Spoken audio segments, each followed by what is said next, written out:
विजय गोलके संचालिका सन्माननीय विजय शेवटेकर सौशीलाबाई कांबळे सुनीता देवकर आरती कुलकर्णी अवसरकर जागरूकर शास्त्री साजरी करणार सरकारची व्याख्या करत असताना खरं तर अशी केली पाहिजे की ही मदत नाहीये, हा सर्वांनी एकत्र येऊन केलेला स्वतःच्या कल्याणाचा विषय आहे, अभ्युदयाचा विषय आहे आणि या सहकारामध्ये गेल्या अनेक वर्षांपासून अतिशय चांगलं काम करणारी मानसी सहकारी पतसंस्था या मानसी महती काढणारं सहकार्याची विशेषता सांगणार एक गीत या ठिकाणी आपल्यासमोर सादर करणार आहे शिवराज धनसुरे. शिवराज धनसुरे यांना विनंती आहे की त्यांनी सहकार गीताने या कार्यक्रमाला सुरुवात करावी. सहकारिता की साधना सहकारिता की कोई भी नवोदित हो सभी स्वस्थ सहकारिता की साधना भाषा प्रांत सहकारिता की साधना सर्वांनाच मार्गदर्शन करण्याचा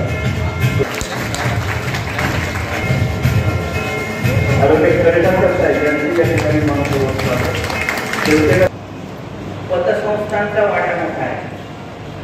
यात साधारणपणे 12 ते 13 हजारांची सहकारी पतसंस्था या महाराष्ट्रामध्ये कार्यरत आहे. महाराष्ट्र राज्य पतसंस्था फेडरेशनच्या मुख्य कार्यकारी अधिकारी सन्माननीय सुरेखा लवाडे मॅडम आज या ठिकाणी आपल्यामध्ये उपस्थित आहेत. खरं तर मी 2-3 वर्षापासून त्यांचा पाठपुरावा करतोय. आमच्या पैठणला एकदा भेट द्या, आमच्या संस्थेला भेट द्या, आमच्या सभासदांशी संवाद करा. परंतु नेमकं एका कार्यक्रमामध्ये जाण्याला मी त्यांना खूप आग्रह केला आणि मग त्या तयार झाल्या. वास्तविक पाहता त्या आग्रही आहे. संपूर्ण महाराष्ट्रभर इतकं प्रचंड योगदान आहे त्यांचं सहकार क्षेत्रामध्ये, विशेषतः पतसंस्था चळवळीमध्ये, की महाराष्ट्राच्या जवळपास प्रत्येक नागरी सहकारी पतसंस्थेशी त्यांचे अत्यंत जवळीक संबंध आहे. पद्धती भारतीयांच्या जीवनामध्ये सहकाराशिवाय दुसरं काही नाही. म्हणून असं म्हटलेलं आहे की सहकाराशिवाय समृद्धी नाही. म्हणून सहकार भारतीने सुद्धा जे घोषणा केलेली आहे की बिना संस्कार नाही सहकार, बिना सहकार नाही उद्धार. खरं पाहिलं इतकी सुंदर रचना आहे सहकाराची. परंतु आज अशी परिस्थिती जर पाहिली तर असं वाईट वाटतं की सहकार क्षेत्राला या चळवळीला या पतसंस्था चळवळीला एक प्रकारचं बदनाम करण्याचं काम या काही लोकांनी आज महाराष्ट्रामध्ये केलेलं आपल्याला दिसतं. तरी सुद्धा या संस्थेचा खरा जो प्रगतीचा काळ आहे हा आहे 2010.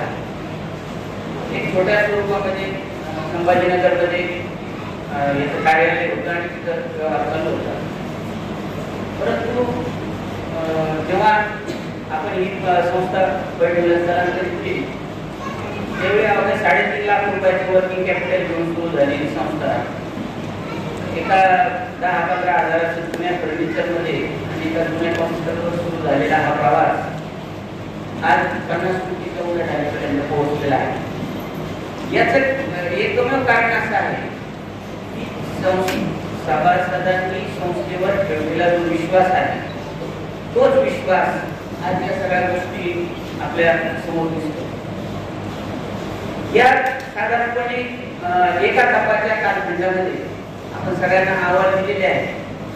त्याच्यामध्ये आपण एक गोष्ट जी आहे रोजी मानसिक संस्थेकडे वसूल भांडवलाचा आकडा आहे साधारणपणे 2.5 कोटी रुपयांचा आणि या 12 वर्षामध्ये मानसिक पतसंस्थेनं आजपर्यंत 1,35 लाख रुपये डिव्हिडंडच्या स्वरूपामध्ये सभासदांना परत दिलेले आहे.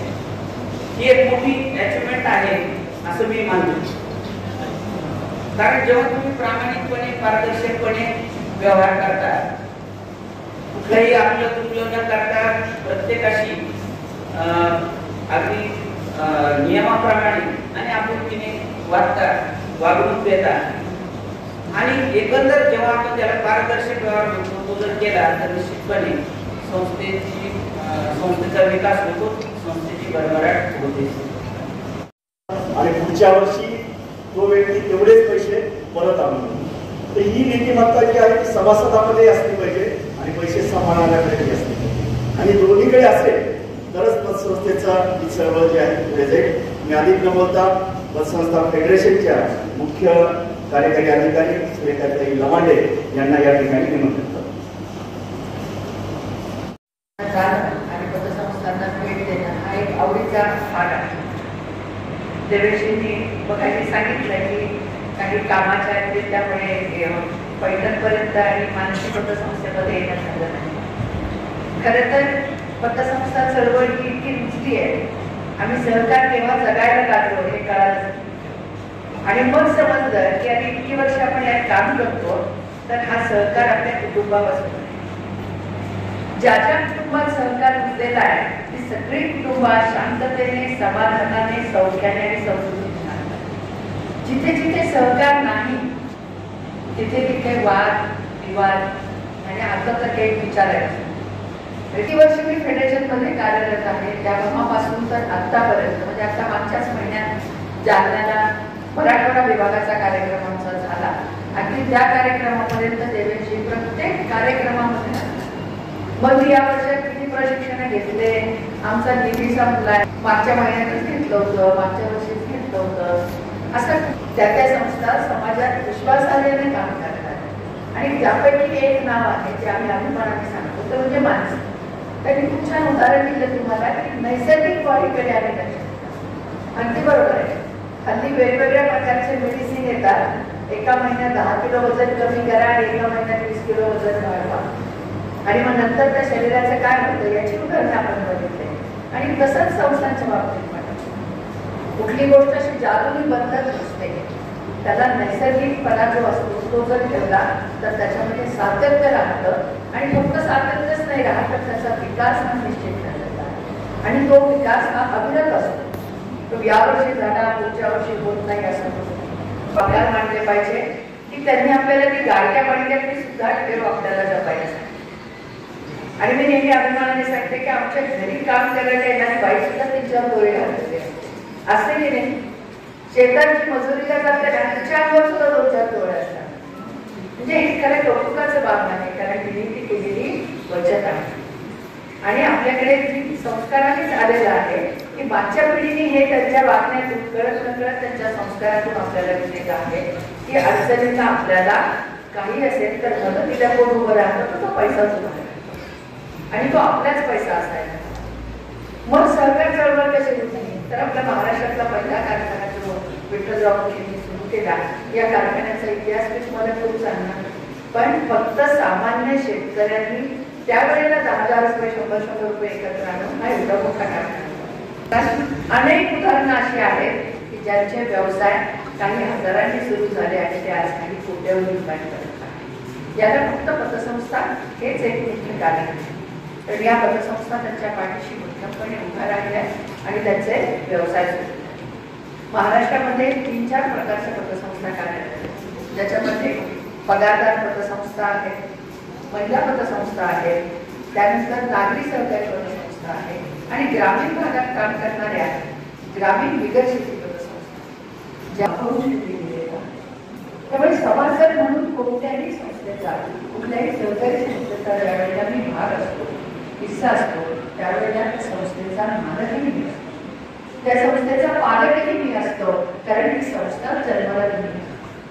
त्यामुळे मी नेहमी एक उदाहरण देते की एखादं कुटुंबात एखादं लहान मूल जन्माला यावं तसं या पतसंस्थेचं जगत ॲम्ब्युलन्स घेतल्यानंतर तो व्यवस्थित त्या ॲम्ब्युलन्स सुरुवातच त्या ॲम्ब्युलन्स इतकी छान झाली की एक आजारी माणूस दवाखान्यात गेला तर तो येताना मात्र त्याच्या संचालक मंडळ संगीताताई आहे देवीची आहे की त्यांनी या वार्षिक सभेला आमंत्रित केलं आणि सभासदांबरोबर संवाद साधण्याची मलाही संधी दिली. तुमच्या सगळ्यांच्या बरोबर संवाद साधताना मलाही खरोखर खूप आनंद झाला. मी तुमच्या सगळ्यांची खूप खूप ऋणी आहे. धन्यवाद. जय सरकार.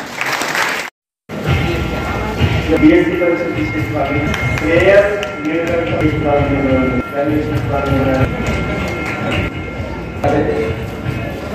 मनाली सोमनाथ नाईक परिवार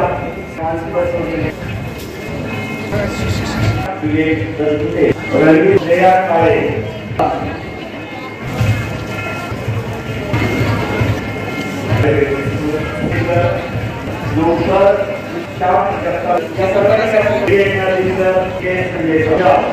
लोकर संदीप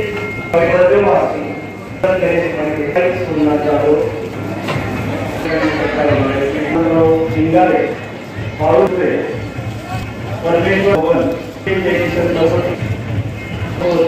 योगेश जिंजुडे रामेश भगवानराव पंडित कोराडे मयूर श्यामला संदीप चौधरी अर्चना मुंशे अजय माणिकराव पाटील प्रकाश विराज या ठिकाणी किरण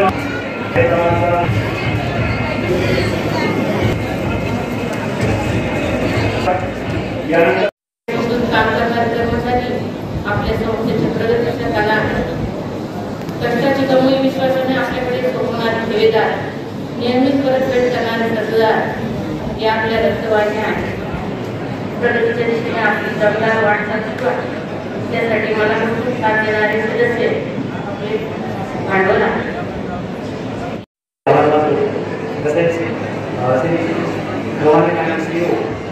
महाराष्ट्र राज्य संस्था फेडरेशन यांनी 3 वाजता सुद्धा आपलं बहुमूल्य वेळ संस्थेसाठी दिलेला आहे. त्याबद्दल मी त्यांची संस्थेचे त्यांना आभार मानतो. डॉक्टर श्री पोपटीकर सर त्या आपल्या संस्थेचे मार्गदर्शन करण्यासाठी आपल्याला आले आहेत. त्यासाठी संस्थेच्या वतीने मी त्यांचे महत्त्वाचे आभार मानतो. आपला संचालक मंडळ आणि अध्यक्ष हे व्यस्त असताना सुद्धा त्यांनी आपल्या संस्थेची उपस्थिती लाभली त्याबद्दल मी त्यांचे आभार मानतो.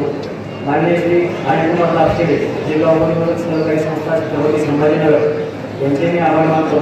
श्री अनिल पोलीस सहाय्यक निबंधक सहकारी संस्था पैठण श्री आबासाहेब देशमुख प्रमाणित छत्रपती संभाजीनगर श्री गणेश मडके संतोषकर तांबे श्री प्राध्यापक संतोष गव्हाणे स्वप्नील सरराव